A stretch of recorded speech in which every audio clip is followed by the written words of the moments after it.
thing is, and somebody's already asked me this evening, what about the military? Everywhere we look, the situation's confused at the moment. There's massive corruption in the police, but there's a lot of good policemen, and a lot of them are beginning to ask the right questions. Same with the NHS, the same with social services. So we're not saying that this Marxist ideology has turned everybody, but it's doing damage, and we've got to get at the good people. The military, it's also complex.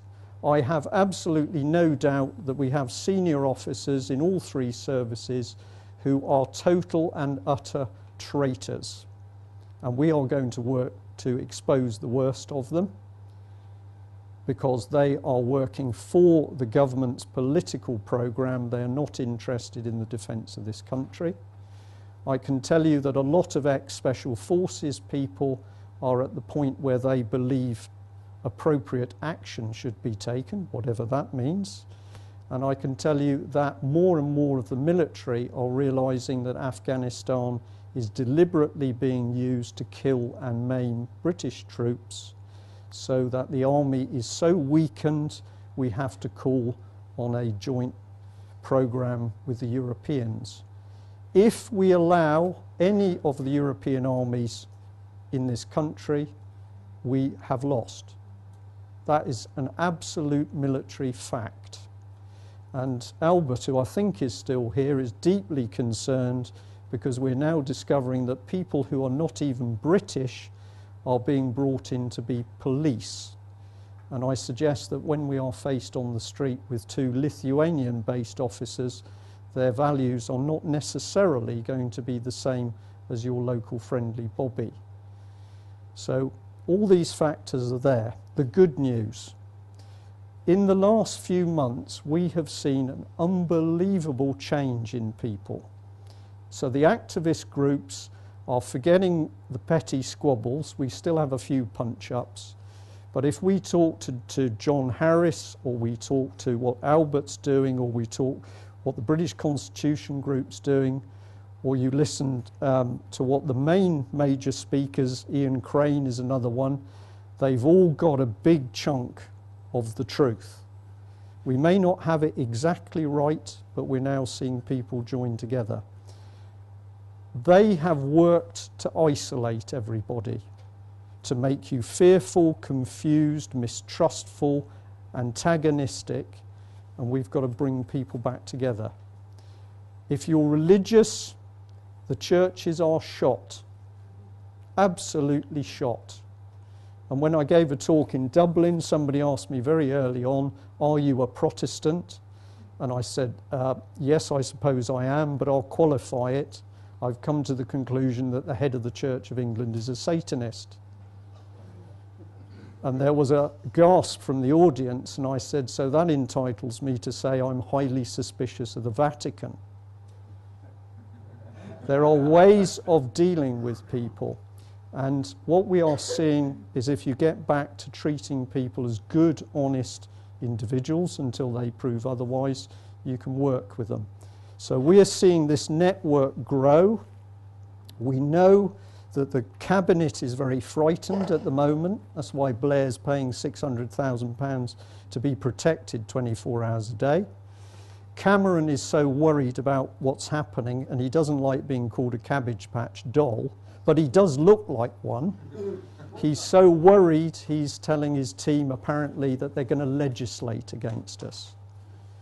And all we've done is got out there and told the truth. So if we can get our 1 million people in the next few months, we're not going to march on Parliament, don't need to. We are simply, in our own ways, going to refuse to cooperate. And I think we're going to see some amazing things happen this year. Amazing. My prediction is, and you can quote me on this year is the tipping point. Okay?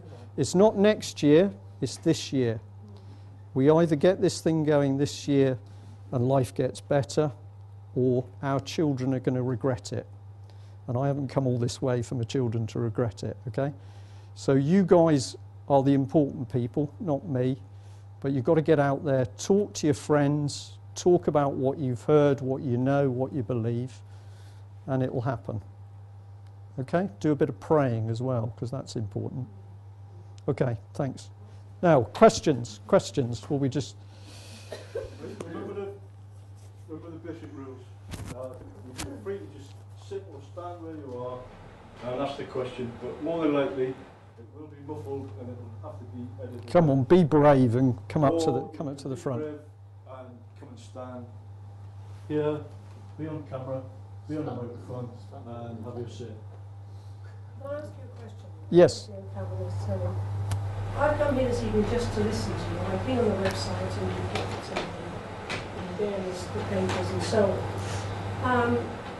I'm quite concerned because I, like you, don't agree that things are going well at the moment in this country.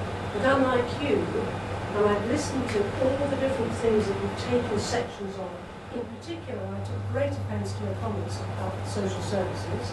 Right. Service, having worked in both these organisations and had training in NLP to work with people who are mentally ill, but not in the way you've described. Absolutely. The statements about social workers taking people out without any backup is absolutely unacceptable. And all it does is actually feeds into, if you read all these things, I'm saddened because there's a feeling of paranoia that comes in there, not from me, but from the things that are listed there. I'm surprised Energy feels positive about anything when they see those statements. I'm not happy with what's happening in the government. I totally agree with you. I think we need to change things. But sadly, the sort of Daily Mail I couldn't see because of context of where you've got those articles, the things about the schools and bringing paedophiles in. I'm sorry, I can't buy that. There are paedophiles everywhere. Appalling though it is, they are everywhere.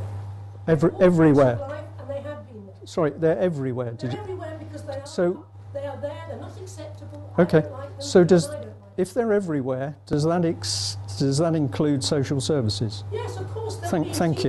Thank you. The health service, they'll be in every Thank you. organisation, because human nature, sadly, has people who are like that. Right, and you believe that's acceptable? Of course I don't. Okay, so what are we going to do about it? Well, we're trying through various laws to deal with people. Well, we're not. I mean, that's a huge debate, which I can't get into this evening, because I'm not trying and working with them or dealing You are involved with social services. Now I'm not. Okay, you were. Yeah. And I said very clearly just now that we're not saying that everybody who's a police officer or everybody in the public sector or everybody in social services is bad. I didn't...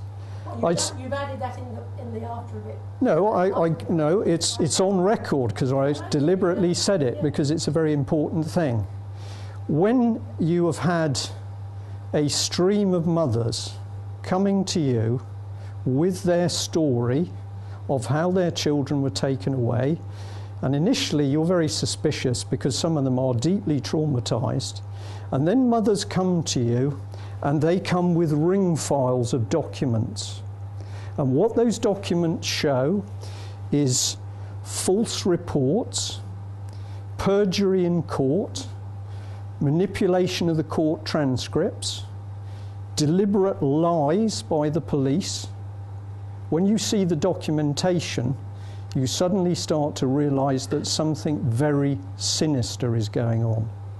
Now, 2 weeks ago in London, we had a lady join us who suffered unbelievable things.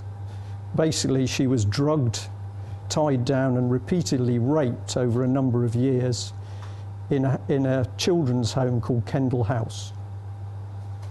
When she left as an adult, she spent time finding other girls who'd been similarly treated.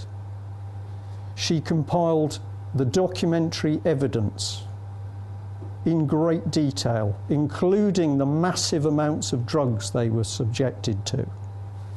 She took that evidence to the police, she took it to counsellors, she took it to social services, and they did not want to know.